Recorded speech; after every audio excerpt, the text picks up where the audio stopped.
You will need a hammer, eyelets, an eyelet stamp, an eyelet anvil,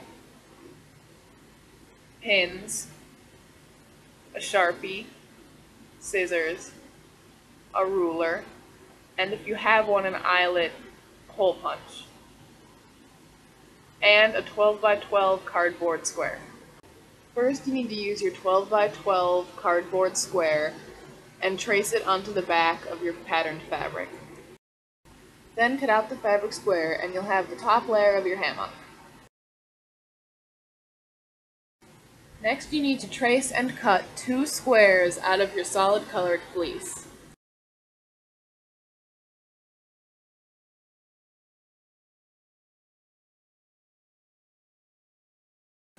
Now that you have all 3 pieces of your fleece cut out, you need to put them in the proper order. First, lay your patterned piece of fabric face up on the table in front of you. Second, lay one of the solid colored pieces of fleece on top of it. The last solid colored piece of fleece then needs to be laid on top of the first one. You should now have your patterned fabric on the bottom with 2 pieces of solid fleece on top of it. Make sure that the top edges of the fabric are flush with each other and then smooth it out so you can pin it together. Now you need to pin the 3 pieces of fabric together along one side so they're even.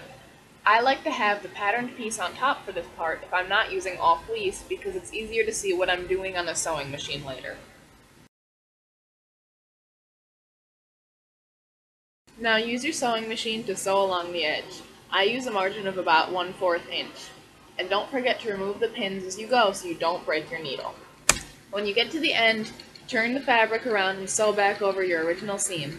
This makes sure the hammock won't fall apart if your rats chew through a spot in it.